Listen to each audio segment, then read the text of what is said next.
지난주에 태풍 쏠릭이 일본을 비롯해서 또 제주도에 많은 피해를 주었습니다. 때문에 수도권에서는 다른 때와 다르게 많은 준비를 했습니다. 그래서 일반적으로 우리 초등고생들 또 유치원생들 등교하지 않았고, 또 덕분에 몇몇 부모님들은 하루 쉬기도 했습니다만, 이 쏠릭이 내륙으로 들어오면서 급격하게 세력이 약화되었습니다. 그래서 연차 내고 또 태풍을 준비한 사람들을 좀 뻘쭘하게 이렇게 만들었습니다. 우리가 이와 같은 일들은 사실 이 태풍의 위력을 우리 보았거든요. 일본이나 제주도에 참 많은 피해를 분명히 주었는데, 그래서 틀림없이 우리에게도 피해를 줄 것이다 생각하고 대비했죠. 하지만 이런 일들을 하는 것은 우리가 그런 태풍들을 비교하고 있었기 때문이다 라고 볼 수 있겠지요. 우리 인생에도 비교되는 일들이 참 많이 있습니다. 그 중에는 유익되는 것도 있지만은 손해되는 것도 있고, 사회적인 문제들을 해결하기도 하지만은 오히려 더 악화시키는 것들도 바로 이 비교로 인한 것일 수도 있을 것입니다.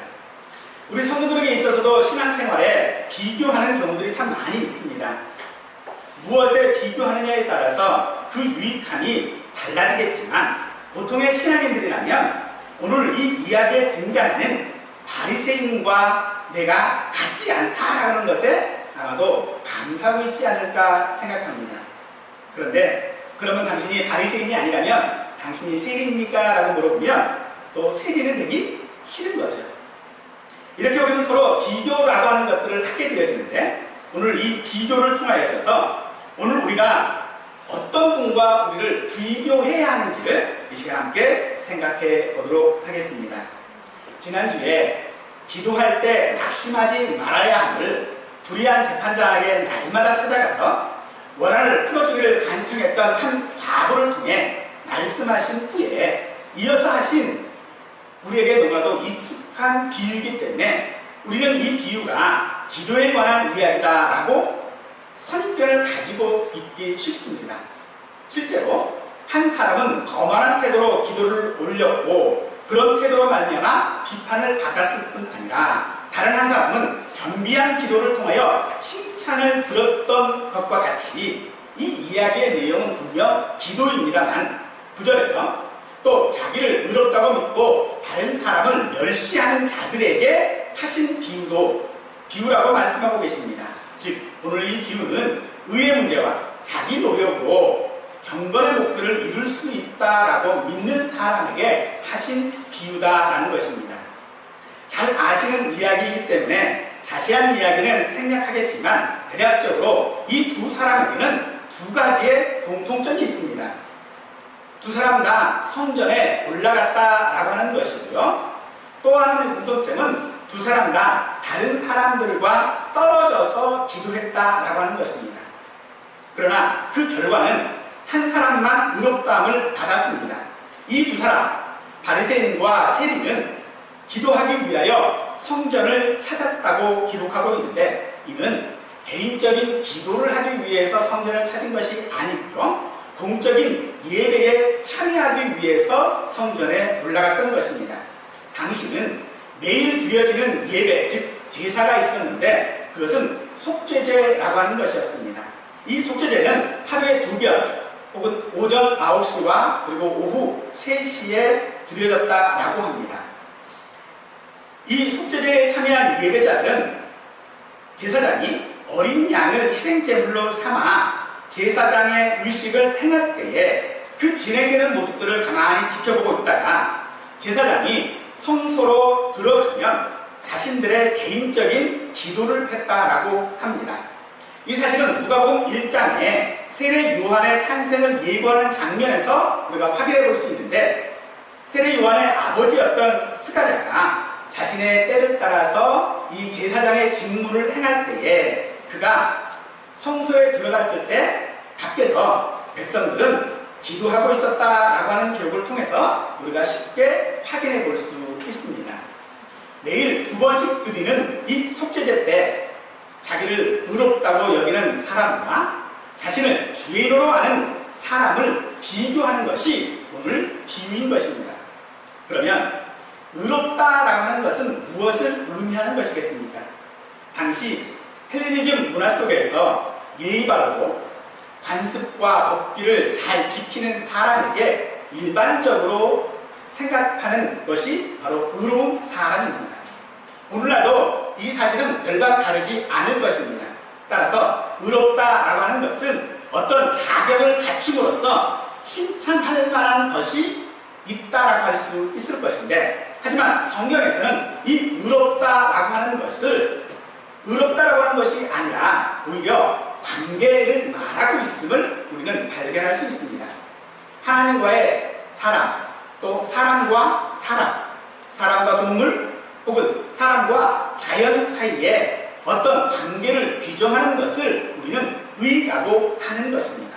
오늘 비유에서 의롭다고 하는 것은 그들이 기도하기 위하여 성전에 올라가는 것으로 볼 때에 하나님과의 관계에 있어서 어떤 기준에 만족했다라고 하는 의미로 우리는 의롭다라고 하는 말을 받아들여야 할 것입니다.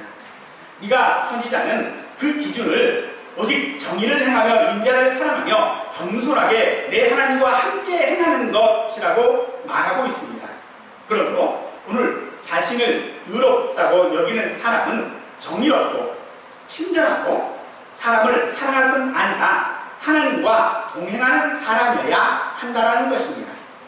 그럼 바리새인과 세리 중에 누가 이 조건에 부합하는지를 생각해 봅시다. 바리새인은 서서 따로 기도했다라고 합니다. 이는 함께 속죄제를 드리는 다른 사람들과 동떨어져 있었다라고 하는 것을 말하고 있는 것입니다. 이것은 정결 예법상 부정하다고 생각되는 사람들로부터 자신이 부정하게 되는 것을 예방하기 위한 조치라고 할 수 있을 것입니다. 당시에는 부정한 사람을 만지거나 그 부정한 사람의 옷깃을 스치는 것 역시도 함께 부정하게 되었습니다.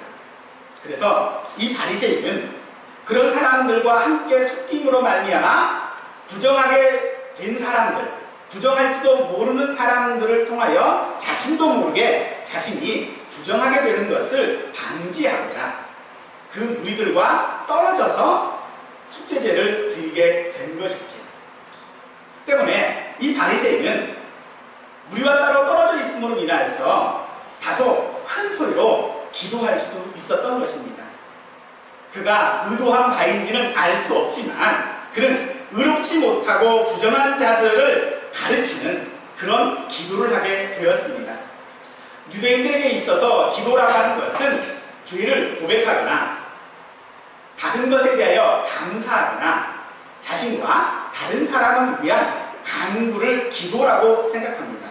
하지만 이 바리새인의 기도에는 그런 것을 찾아볼 수가 없습니다.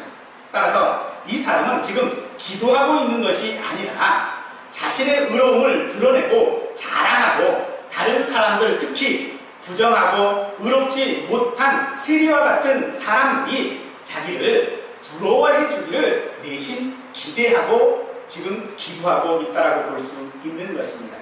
그는 11절에서 나는 다른 사람들, 곧 토색, 불의, 간음하는 자들과 같지 아니하고 이 세리와도 같지 아니함을 비교하면서 또 이어 12절에 그는 나는 일해에 2번씩 금식하고 또 소득의 11조를 드린다라고 하고 있습니다. 이것은 공개적인 말로 자기를 포장한 채 다른 사람을 공격하는 것입니다. 강탈하는 자, 불의한 자, 간음한 자, 그리고 세리를 멸시하면서 또 그들과 비교하면서 의도적으로 율법의 요구를 초과하는 2번의 금식과 그리고 11조를 드린다라고 자랑하고 있습니다. 하지만 이런 것들은 사실 믿는 자들의 당연한 어떤 행위일 뿐이지 그것이 그 사람의 의라고 할 수 없는 것입니다. 율법을 속죄일에만 금식하도록 규정하고 있고요. 11조 또한 상식적인 수입에 국한하여져서 드리고 있음을 우리는 잘 알 수 있는데, 이 사람들은 월요일과 목요일에 금식하는 것을 자랑하고 있습니다. 여러분들 잘 아시는 이슬람의 속죄 기간, 속죄일의 그 속죄 기간을 우리가 라마단이라고 이야기를 하는데요. 이들의 금식은 해가 있는 낮 시간 동안에만 진행되어지는 것입니다. 따라서 밤이 되면 오히려 그들은 파티를 한다라고 합니다. 이것이 바로 바리새인들이 일주일에 2번씩 하는 금식의 기도였습니다. 그곳에서 우리는 무슨 의로운 것을 발견할 수 있겠습니까? 그래서 형식적이고 위선적이다라고 우리는 말하는 것입니다. 주님께서는 우리에게 말씀하실 때 오히려 너희는 금식할 때에 금식하는 것처럼 보이지 말라라고 우리에게 말씀하고 계시지. 그것은 은밀한 중에 계시는 하나님께 기도하기 위함이다라고 말씀하고 있는 것입니다. 하지만 오늘 이 바리새인은 자기의 그 의를 드러내기 위하여 율법에서 요구하는 것보다도 더 많은 금식을 하고 있다라고 하는 것들, 또 다른 사람들이 드리는 11조보다 자신이 더 많은 11조를 하고 있다라고 하는 것들을 자랑하고 있는 것입니다. 하지만 하나님께서는 그런 자랑하는 입술을 끊으시겠다라고 말씀하고 계십니다. 사도 바울은 우리에게 고린도전서 10장 31절에서 그런즉 너희가 먹고 마시든지 무엇을 하든지 다 하나님의 영광을 위하여 하라라고 우리에게 말씀해주고 있습니다. 이는 설령 일주일에 2번씩 금식하고 모든 소득의 11조를 드리고 다른 사람이 칭찬할 만한 의로움이 있다 해도 그것은 나 자신을 위한 것이 아니라 하나님의 영광을 위한 것이 되어야 한다라고 하는 것을 말하고 있는 것입니다.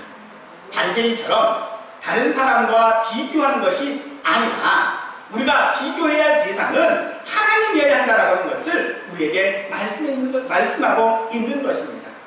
그런데 그 비교조차도 단순히 비교가 아니라 누가 더 잘했느냐, 하나님께서 얼마나 내게 요구하신 것에 대하여져서 내가 그 요구를 수용했느냐라고 하는 것을 표현하는 것이 아니라 하나님께서 그런 요구조차도 이룰 수 없는 나를 의롭게 여기시고 또 하나님 앞에 영광을 올릴 수 있게 해주심에 대한 감사의 표현이라는 것이죠. 그러면 세리는 의롭다고 할 만한 사람입니까? 우리가 세리와 비교해서 바리새인과 세리 중에 누구 하겠냐 그러면 여러분은 뭐라고 대답하시겠습니까? 분명 예수님께서 늘 바리새인들을 책망하셨기 때문에 바리새인이 되고 싶지 않거든요.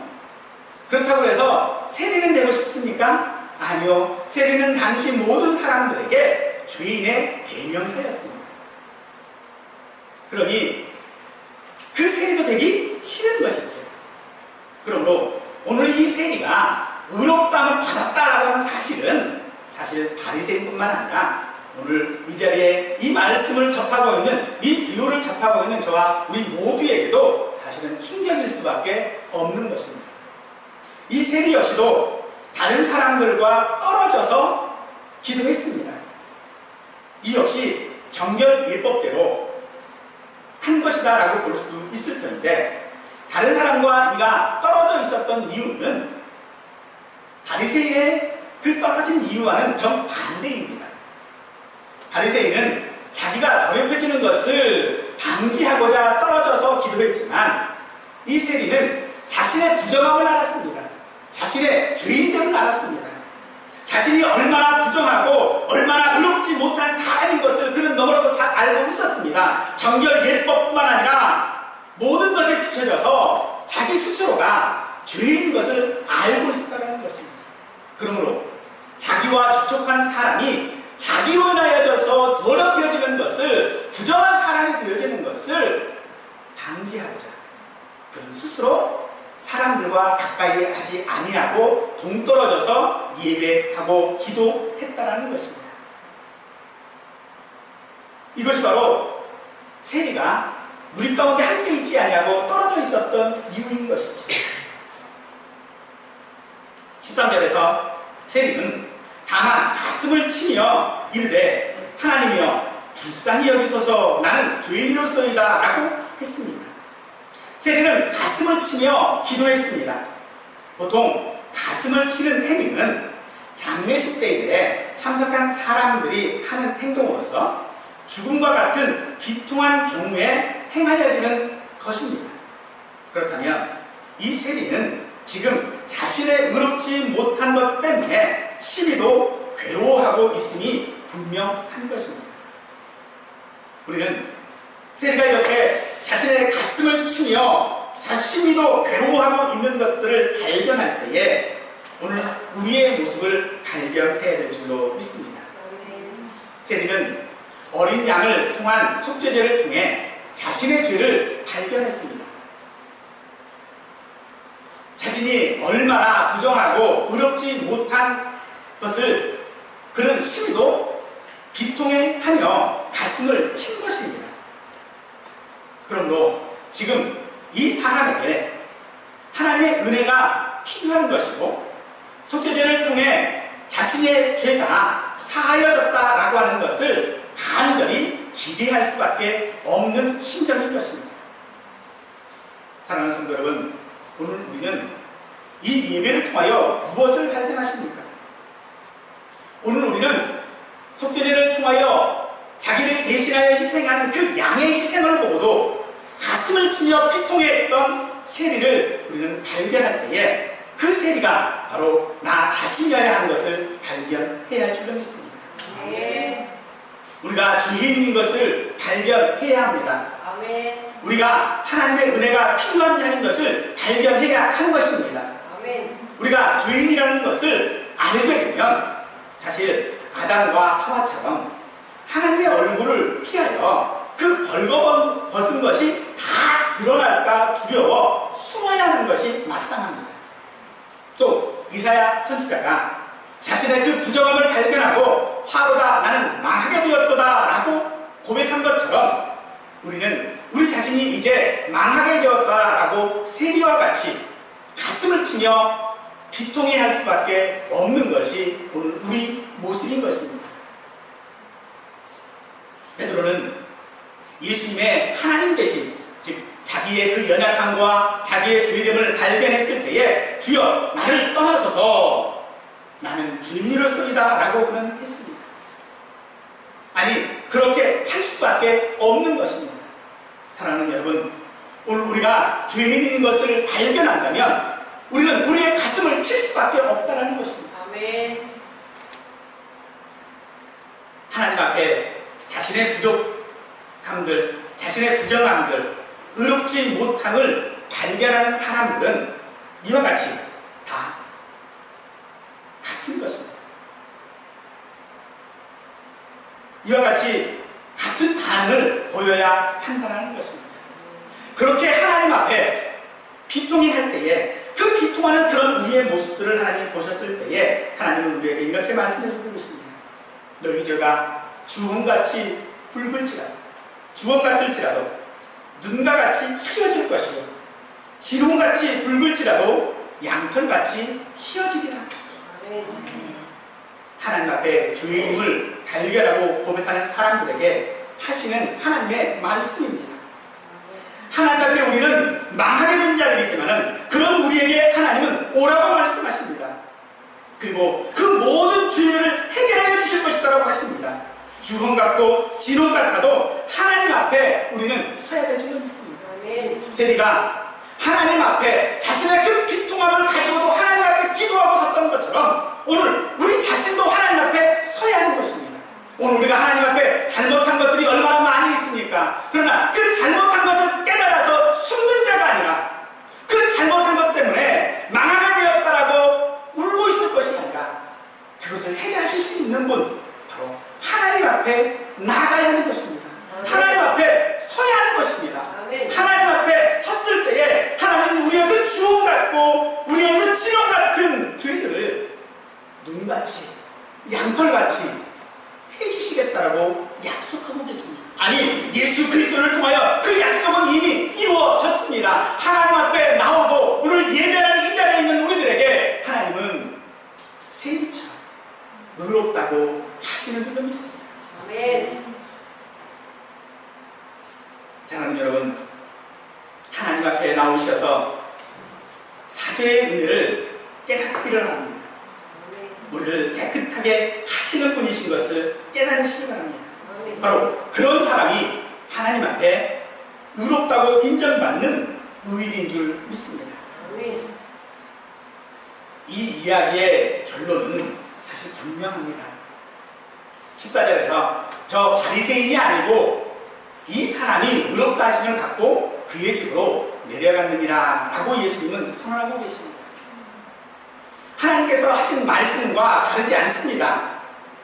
하나님은 세리의 그 속죄제를 받으신 것이고 세리야말로 불쌍히 여김을 받음으로 하나님과의 관계가 바르게 되었다라고 하는 것을 우리에게 말씀하고 있는 것입니다. 요한복음에서 세례 요한은 예수님에 대하여 고백하기를 세상 죄를 지고 가는 하나님의 어린 양이라고 했습니다. 즉 속죄제 때에 쓰여지는 제물이라는 것입니다. 세례는 그 제물을 통하여 불쌍히 여김을 받은 것 같이 우리도 예수님의 그 제물 되심으로 인하여져서 우리는 분명히 하나님 앞에 불쌍히 여김을 받을 수 있다고 하는 것을 기억하시고 하나님 앞에 나오실 수 있기를 간절히 바랍니다.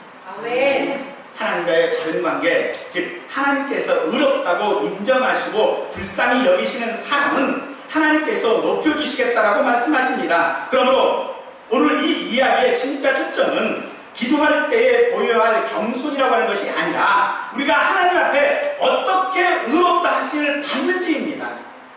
그것은 다른 것이 아닙니다. 하나님께서 불쌍히 여기는 자가 바로 의롭다함을 받는 자입니다. 그것은 다른 것이 아닙니다. 한나의 기도처럼 우리 하나님은 여호와는 가난하게도 하시고 부하게도 하시며 낮추기도 하시고 높이기도 하시는 분인 것을 우리는 고백해야 될 줄 믿습니다. 즉 이 이야기는 하나님은 우리의 모든 것들을 주관하시는 하나님이시라는 것입니다.